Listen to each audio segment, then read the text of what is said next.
Hi, my name is Caleb Kingston, and today I'm going to be visually showing you how to use an E6B flight computer. Have you ever wondered what it's like planning a cross-country flight, whether that be general aviation or airlines? Well, it's all the same, and it starts here. This is what all students pilots start out. It's called an E6B flight computer, and this is what you must use on your FAA written exam and to pass your FAA check ride. I am currently a private pilot, and I have 57 flight hours to my name, and I have passed both the FAA written exam and the private pilot check ride to get my private pilot's license. And this is a big part on the ACS standards that the FAA lays out in order to get the license.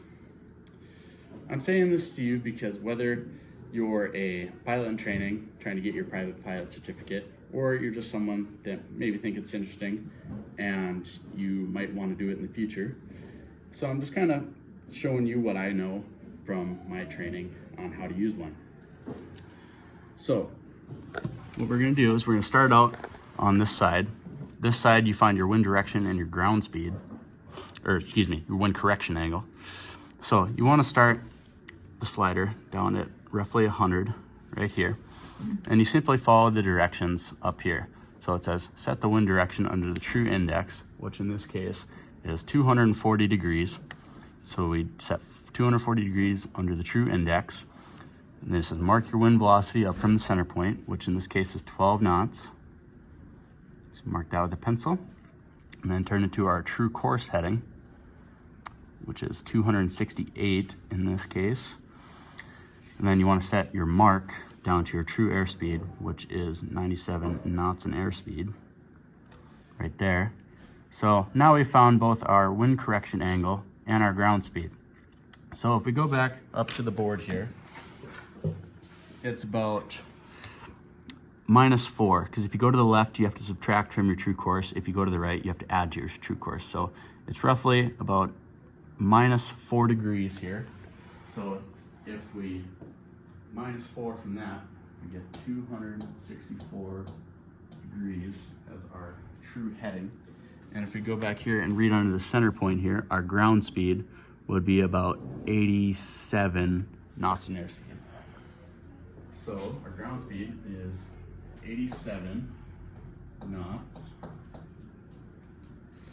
And then we can switch it over to the other side so we can find our time en route and our fuel consumption.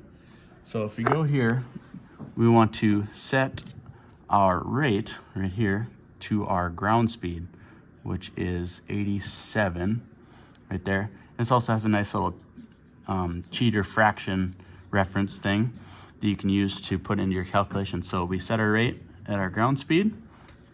We look at our distance on the outside, which is 57 nautical miles.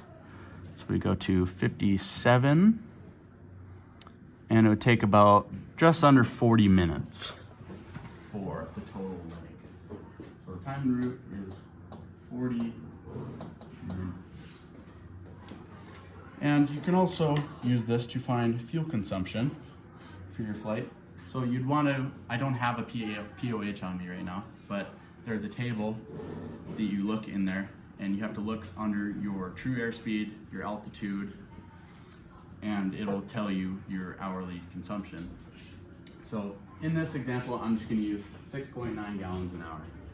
So I'm going to take my rate and follow this cheater here. So I'm going to set the gallons per hour, which is about 6.9 right there. And then we just want to fill in what we don't have. So we don't have the total gallons. So we look at the time on the inner.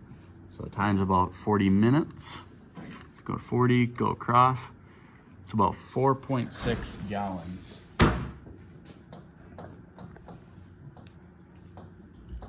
For that leg. And yeah, that's pretty much how you use an E6B.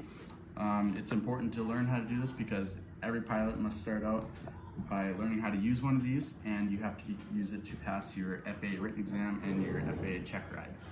So that's basically all I got for you. I'm gonna say my 2 sources I got. I had to look up on the FAA website, the ACS standards or the Airman Certificate standards for long.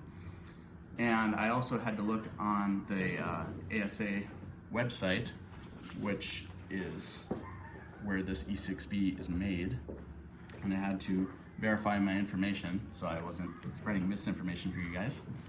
So yeah, that's basically all I got for you. Thank you.